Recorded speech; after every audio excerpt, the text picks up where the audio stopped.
ఉండేవాడు. సో తను చాలా బద్ధకంగా ఉన్నాడనమాట, చాలా లేజీ. సో ఎల్లప్పుడు తను భోజనం తినాలి, పడుకోవాలి, పని ఏం చేసేవాడు కాదు. సో మొత్తం మీద ఆ ఇంట్లో ఉన్న వాళ్ళందరికీ విసుకొచ్చేసి, బాబు నువ్వు ఏదైనా ఆశ్రమం జాయిన్ అయిపో, ఎలాగో ఇంట్లో ఏం పని చేయట్లేదు, మాకు నీతో బెజార్ వచ్చేసింది. సో మొత్తం మీద తను అనుకున్నాడు, సరే అయితే నేను ఏదో ఒక ఆశ్రమం జాయిన్ అయిపోతాను ఎందుకు అని. తను వెతుకుంటున్నాడు అయోధ్యలో ఏ ఆశ్రమం జాయిన్ అవ్వాలి ఎక్కడికైనా. మొత్తం మీద ఒక ఆశ్రమంలో తను ఏం గమనించాడంటే, ఓ గురుగారు ఉన్నారు. ఆ గురుగారు చాలా లావుగా ఉన్నారనమాట. తను అనుకున్నాడు, ఈ గురుగారు బాగున్నారు, లావుగా ఉన్నారు, బహుశా ఈ ఆశ్రమంలో మంచి భోజనం పెడుతున్నారు, ఇక్కడ జాయిన్ అయిపోతే బాగుంది. కొంతసేపు తర్వాత గురుగారు శిష్యులు వచ్చారు, వాళ్ళు కూడా లావుగా ఉన్నారు. తనకి కన్ఫర్మ్ అయిపోయింది, ఇది బాగుందండి, ఇక్కడ నేను జాయిన్ అవుతాను, భోజనం బాగా పెడతారని. వెళ్ళాడు గురుగారి దగ్గర, నేను మీ ఆశ్రమం జాయిన్ అవుతాను, కానీ నాకు ఒకటే, భోజనం ఎన్నిసారి పెడతారు? సో గురుగారు అన్నారు 2 times. 2 times నాకు సరిపోతుంది, నాకు 3 times కావాలంటే గురుగారు అన్నారు, పొద్దున ఇస్తారు కదా, అదే నువ్వు మధ్యాహ్నంకు ఉంచు, ఏం ప్రాబ్లం లేదు. తనకి చాలా హ్యాపీ అనిపించింది, చాలా బాగుంది ఈ ఆశ్రమం, అసలు పొద్దున మధ్యాహ్నం సాయంత్రం తినాలి, భజన చేయాలి, గురుగారు ఏదో వాహిస్తూ ఉంటారు, అది వినాలి, ఆయన హ్యాపీ అయిపోతారు. 15 రోజులు గడిచిపోయింది, చాలా ఆనందంగా ఉంటున్నాడు. 15 రోజుల తర్వాత ఒకరోజు పొద్దున ఏం చూశాడంటే, వంట ఏం అవ్వట్లేదు, అక్కడ ఏం జరగట్లేదు, వంట గదిలో ఎవరు లేరు, అందరూ ఏదో జపం చేస్తున్నారు. సో తన అడుగుతున్నాడు అందరికీ, ఏంటండి ఈరోజు ఏం వంట చెయ్యరండి? సో అప్పుడు వాళ్ళు చాలా కోపంతోనే, అవే ఈరోజు ఏకాదశి. ఏకాదశియా అంటే నాకెవరు చెప్పలేడండి, ఏకాదశి అంటే ఏంటి తెలియదా, ఏకాదశి అంటే ఈరోజు భోజనం ఉండదు అని. అప్పుడు తను చాలా కోపం అయిపోయాయి, ముందు చెప్పవలసింది అలాంటి భోజనం, నేను ఇంకేదో ఆశ్రమం చూసుకుంటా. బాబు నువ్వు ఏ ఆశ్రమం వెళ్ళినా ఏకాదశి రోజు తినకూడదు. సో అప్పుడు తిన్నంగా ఆయన గురుగారి దగ్గరికి వెళ్ళిపోయారు. గురుగారు నన్ను కాపాడండి, నేను ఏకాదశి అయితే చేయలేను, ఒకవేళ నా చేత ఏకాదశి చేయించారనుకోండి, నేను ద్వాదశి చూడలేను, నేను పోతాను, నాకు ప్రసాదం అయితే కావాలి, ఇంకే పని చేయమంటే చేస్తాను, కానీ భోజనం లేకుంటే నేను ఉండలేనని. సో గురుగారు అన్నారు, బాబు నీ గురించి అయితే ప్రత్యేకంగా వంట చేయడం అవ్వదు, అయితే ఒక పని చేసుకో, అటు చూడ కొండ ఉంది కదా, కొండ పక్కన చెరువు ఉంది కదా, అక్కడికి వెళ్ళి నువ్వు వంట చేసుకొని నువ్వు తిను, కావాలంటే మేము సౌకర్యాలు ఇస్తాము. సో గురుగారు స్టోర్ మేనేజర్ చెప్పారు, తనకు 1 kg ఆట, 1 kg రైస్, 1 kg దాలు అన్ని ఇచ్చేయని. తను అన్ని తీసుకుని వెళ్తున్నారు. గురుగారు అన్నారు, ఒకటి మాత్రం జాగ్రత్త, నువ్వు ఏది వంట చేసినా భగవంతుడికి నైవేద్యం పెట్టాలి. సరే అంటాడు, వెళ్తాడు, కష్టపడతాడు. తనకి బద్ధకం ఎక్కువ కదా, ఎప్పుడు వంట చేయలేదు, చాలా కష్టపడి వంట తయారు చేస్తాడు, కానీ అంత టేస్ట్గా లేదు, ఏ చపాతీలు కాలిపోయే ఏదోటి అవుతుందన్నమాట. మొత్తం మీద వంట తయారైపోయింది. సో వంట తయారైనప్పటికీ తులసి ఆకులు వెతుకున్నాడు, తులసి ఆకు పెట్టాడు, అని భగవంతుడికి పిలుస్తున్నాడు, కానీ భగవంతుడు రావట్లేదు. సో అప్పుడు తను చక్కగా ఒక పాట పాడతారనమాట. సో చెప్తాడు, प्रभु राम आइए, राजा राम आइए, मेरे भोजन को भोग लगाइए। प्रभु राम आइए, राजा राम आइए, मेरे भोजन को भोग लगाइए. చాలా ప్రేమతో పాడుతున్నా, రాజారాం ప్రభురాం రండి, నేను భోజనం తయారు చేశాను, మీరు వచ్చి స్వీకరించండి. భగవంతుడు రావట్లేదు. తను ఆలోచించాడు, ఎందుకు రావట్లేదు అంటే, తనకేమనిపిస్తుందంటే భగవంతుడు స్వయంగా వస్తాడు. ఇప్పుడు మనకైతే అర్థమైపోయింది, మనం ఏదో యాంత్రికంగా పెడతాము, కానీ భగవంతుడు స్వయంగా వచ్చి తీసుకోవడం అనేది లేదు. కానీ తను చాలా అమాయకుడు, తను అనుకుంటా నిజంగా స్వామి వస్తారేమో, స్వీకరిస్తారేమో అని తను వెయిట్ చేస్తున్నారు, కానీ భగవంతుడు రావట్లేదు. అప్పుడు తను ఆలోచిస్తానమాట, తనకు ఒక ఐడియా వస్తుంది, ఓహో ఎందుకు భగవంతుడు రావట్లేదంటే, గుడిలో అయితే రాజభోగం, పకోడీలు, పూరీలు, పాయసము అన్నీ తయారు చేస్తారు, నేనేదో సింపుల్గా రైస్ దాల్ తయారు చేస్తాను, అందుకోసం రావట్లేదేమో అని. సో అప్పుడు తను భగవంతుడికి వాదిస్తారనమాట. తను భగవంతుడితో అంటారు, భూల్ కరోగే యది తజ్ దోగే భోజన రూఖా సూఖా, एकादशी आज मंदिर में है, बैठे रहोगे भूखे, राजा राम आइए, प्रभु राम आइए, मेरे भोजन को भोग धराइए. సో తను అంటాడు, బహుశా మీరు అనుకుంటున్నారు ఇతని దగ్గర ఎందుకు వెళ్ళాలి, నేను చక్కగా గుడికి వెళ్ళి అక్కడ పూరీలు పకోడాలు తింటాను, కానీ తప్పు చేస్తున్నారు, గుడిలో ఏకాదశి ఉంది, ఆకలిగా కూర్చుంటారు, ఏమీ దొరకదు, కనీసం నేను ఎంతో కొంత పెడుతున్నాను, వచ్చి తీసుకోండి, అది కూడా మిగలదు అని. ఎప్పుడైతే ఇలా పాడడం మొదలు పెట్టారు భగవంతుడు నవ్వు వస్తుంది.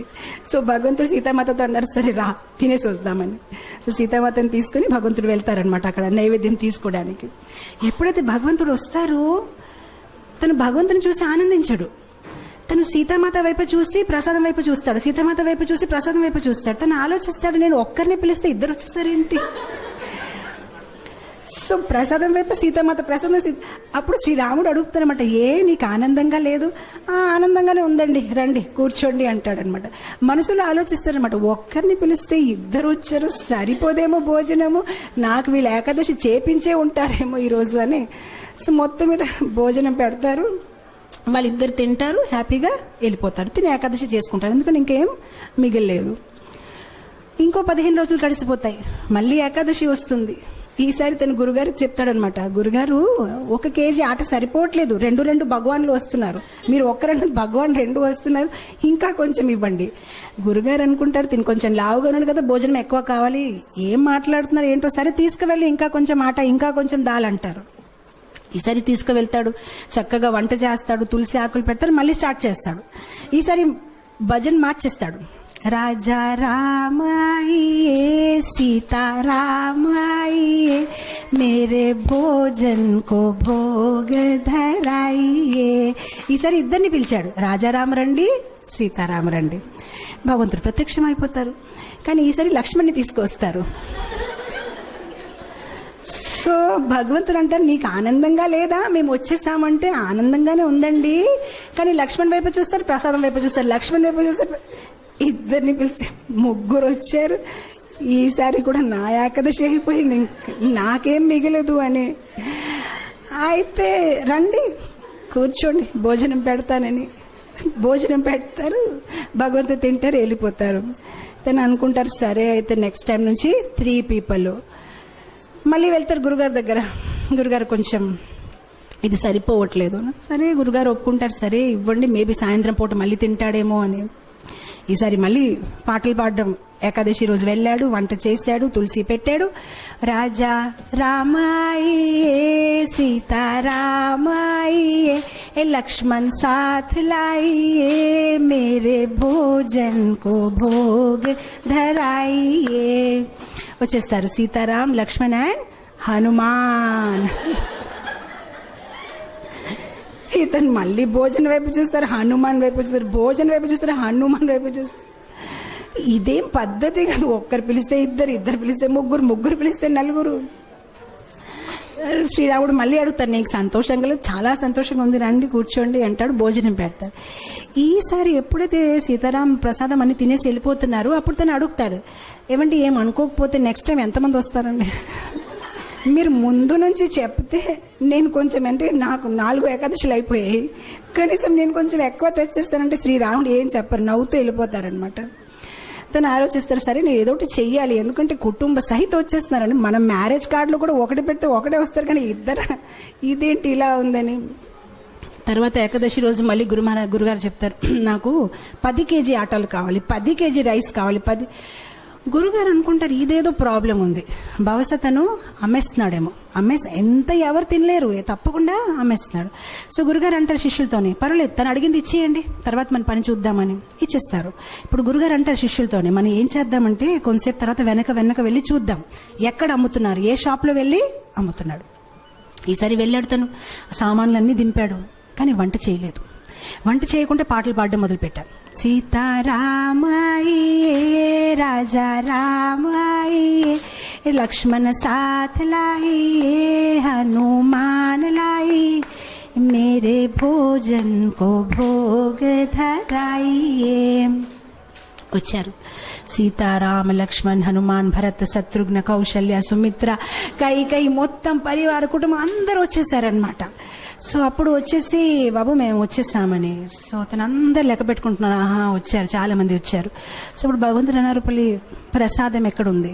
సో అప్పుడు తిని అన్నాడు, నేనెందుకు వంట చేయాలి, నేను చేస్తాను, మీరు తినేసి వెళ్ళిపోతారు, నాకేది మిగలదు, అదిగో అక్కడ ఉంది, మీరు వంట చేయండి, తినేసి వెళ్ళిపోండి, ఎలాగో నాకేమీ దొరకదు, గత కొన్ని ఏకాదశి నుంచి నేను ఏకాదశి చేస్తున్నాను, అక్కడ ఉంది, వంట చేసి తినేసి వెళ్ళిపోండి. ఇంకా తనకి కోపం వచ్చేసి చెట్టు కింద పడుకుంటాడు, ఇంకా లాభం లేదు, వీళ్ళు ఎప్పుడు చెప్పినా మొత్తం కుటుంబం తీసుకు వచ్చేస్తారు.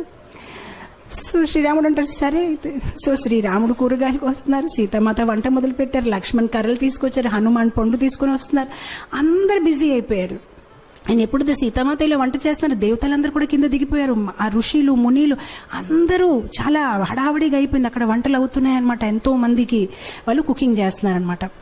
అండ్ అదే సమయంలో అక్కడ గురుగారు వచ్చారు శిష్యులతోని, అంటే చూద్దాం ఇతను ఏం చేస్తారని. కానీ గురుగారికి ఏమీ కనిపించట్లేదు. ఆయనకి ఎలా కనిపించిందంటే చెట్టు కింద ఇతను పడుకొని ఉన్నాడు, ఆ సామాన్లు అక్కడ పడేస్తున్నాయి.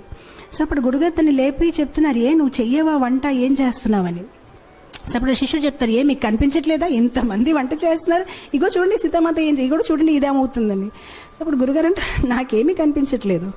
సో అప్పుడు తను కోపంతో శ్రీరాముడు చెప్తారు, మీరు కనిపిస్తారా లేదా, లేదంటే నా మీద ఆయనకి సందేహం ఉంటుంది, కనిపించండి అని చెప్తారు. సరే కనిపిస్తామంటే అందరు కనిపిస్తారనమాట.